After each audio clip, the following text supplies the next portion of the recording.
Hey, what's going on? I'm Matt O'Leary back with another video, and today I'll be ranking the Jets head coaches that they've either interviewed or have scheduled an interview with.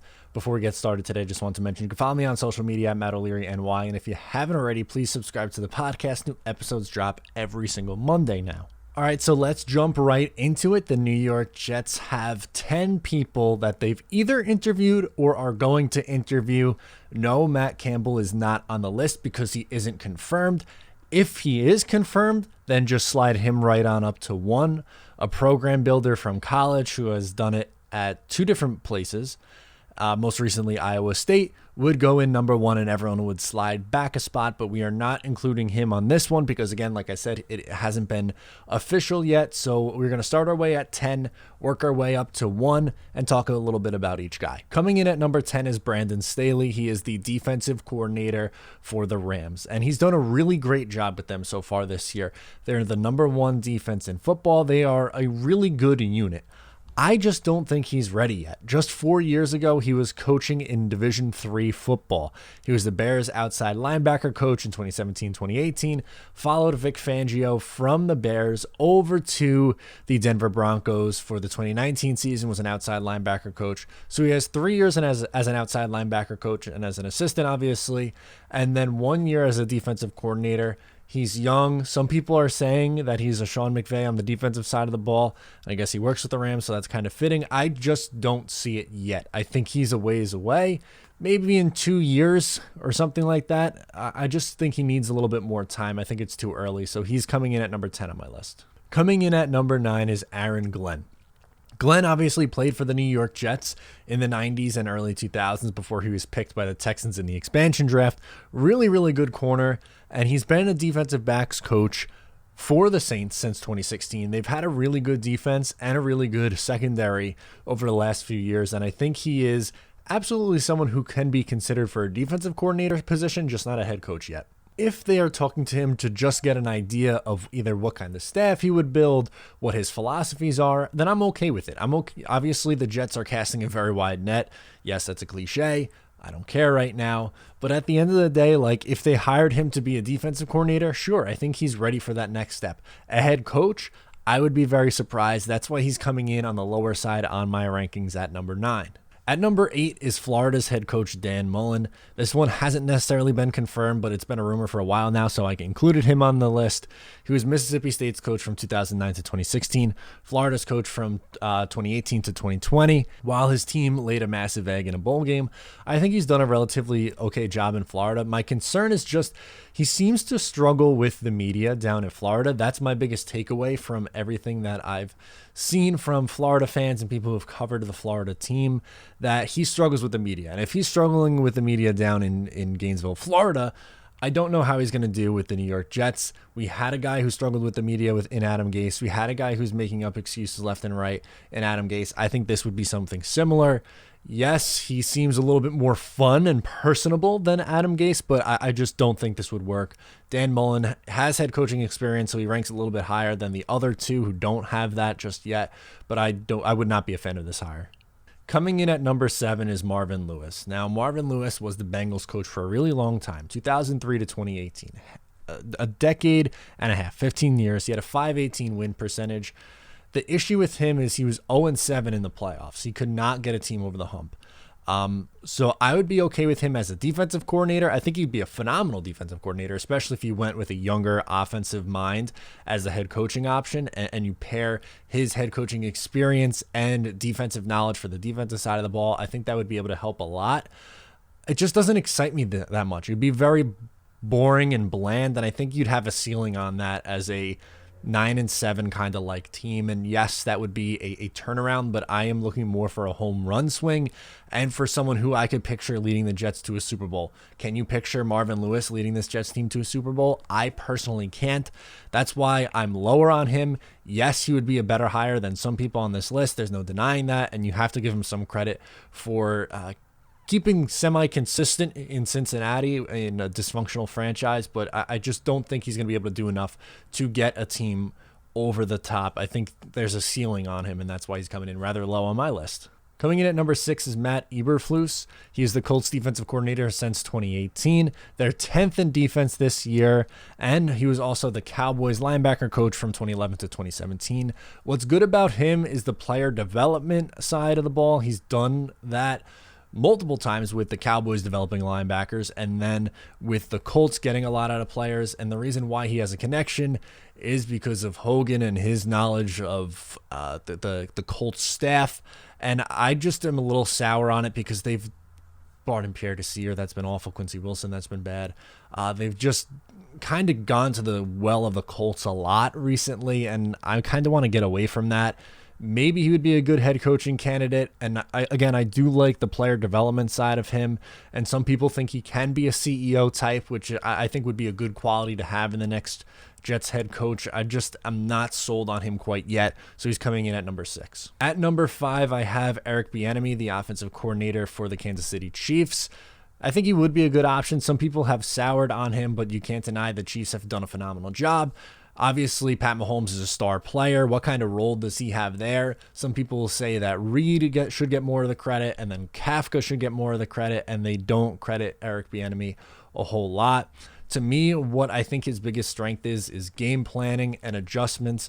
When you look at the Andy Reid coaching tree, it's been rather successful. I think you can find some quality head coaches in there, and I absolutely think he deserves a shot. I think some of the criticism's a little bit too harsh. I'm not saying he's the perfect candidate, but I do think that he does deserve a shot. He's well liked by players, which is good.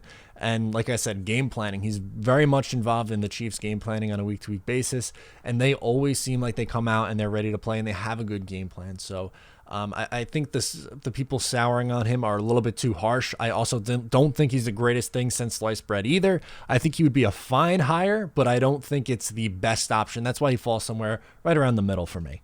Coming in at number 4 is Arthur Smith. I love what he's done with the Titans over the last 2 years specifically. Player development is a huge thing, and making life easy for his players is a huge thing. What he did with Ryan Tannehill is extremely impressive. He revived his career post Adam Gase.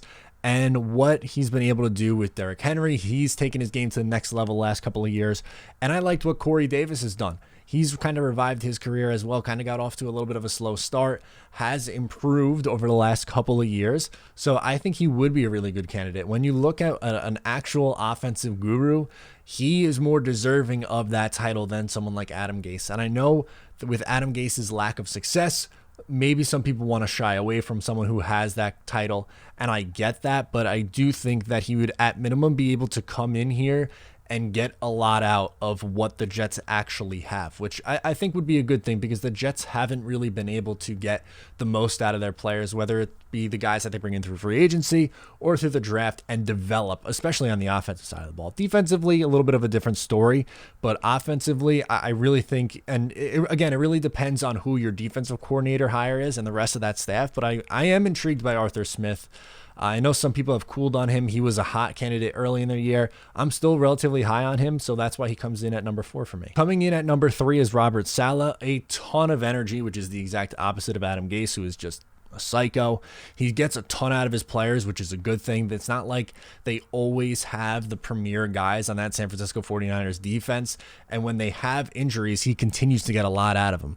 Top 5 defense the last 2 years, and cross your fingers and pray to God he could bring Mike McDaniel with him, the run game coordinator for the 49ers. He is pretty much Kyle Shanahan's right-hand man, so I think I'd be surprised if he came over, but Robert Saleh as the head coach with someone like Mike McDaniel as the offensive coordinator would be tremendous. I would be so excited for that.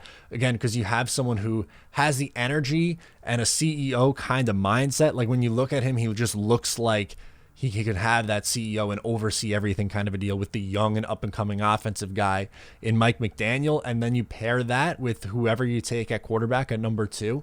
That would be really exciting. I would love to see that for the New York Jets. Coming in at number 2 is the Jets' most recent interview, Joe Brady. I think he is going to be the next Sean McVay. That's how high I am on him. Yes, it's a little bit risky because he is relatively new to the job, but I love what this guy has done. He did a phenomenal job with the passing offense of LSU in 2019. He was an assistant with the Saints before that, and that Saints offense did a great job when he was there. And on top of that, the players and coaches seem to really respect him at a super young age. He was still in his 20s at that point. And then this year with the Panthers, I know some statistics aren't great for their offense, but when you look at the fact that they are one of only 5 teams in the Super Bowl era to have 4 players over 1,000 scrimmage yards on the season, and Christian McCaffrey, their best player on offense, wasn't healthy for a majority of the year, and that Teddy Bridgewater was their starting quarterback, that's actually fairly impressive. Like, could you imagine what he would be able to do with a Zach Wilson or Justin Fields? That would be so much fun. And then you pair, like, maybe Marvin Lewis, who you interview with him. I can absolutely get behind a Joe Brady hire. Let him have fun with the offense and learn to be someone who can be a well-rounded coach with a Marvin Lewis who has had experience in the NFL as a coordinator, obviously, and as a head coach for over a decade. I would be thrilled with that. It is a risk. I'm not going to sit here and say that hiring Joe Brady isn't risky at all. It is. I'm just willing to take that big swing, and I think that's what the Jets have to do. They have to come out swinging. They play too safe sometimes. Like we see it on the field with their roster construction. They really like to do the safe thing, and maybe that's changed a little bit under Joe Douglas, but this would be a not safe hire because he's a young, up-and-coming guy. It's not like Adam Gase. He isn't the same as Adam Gase because he's gotten a lot more out of his guys with less. Look at what Gase's biggest success was. It was the Denver Broncos, and he had a stacked roster and Peyton Manning. Joe Brady did not have a stacked roster in Carolina.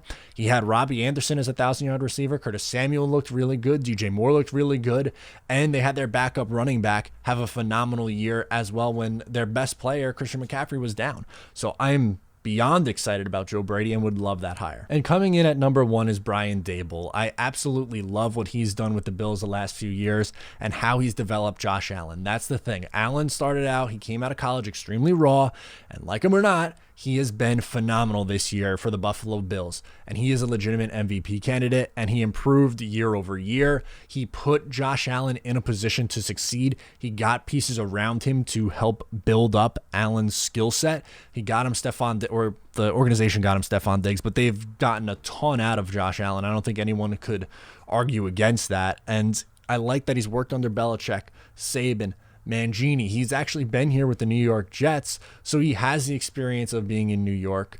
He is from Rochester, so maybe he's a Buffalo guy and would want to stay up there. A lot of people have tied him to the Chargers job, and while on paper that makes sense, it also doesn't at the same time because their last hire, Anthony Lynn, came from the Bills. So to hire back-to-back offensive assistants from the Bills by the Chargers, I don't know if they'd go down that rabbit hole a second time in back-to-back hires. But for the New York Jets, yes, it would be hiring someone in division. No, it would not be as big of a mistake as what Adam Gase was just a few years ago. Everyone knew that was going to be terrible.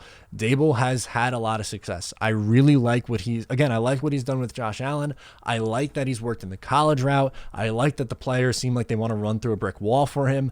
I think he would be a phenomenal hire. And as far as the other candidates go, yes, there are other names. I mentioned Matt Campbell earlier, but he hasn't officially interviewed yet, so I'm not going to talk about him. I'm not going to talk about Wink Martindale, but as it stands right now, of the 10 people that they've either interviewed or said they're going to interview, this is my top 10 at the moment. So let me know what you think in the comments down below or on social media. I'm Matt O'Leary. Make sure to subscribe. I'll talk to you next time.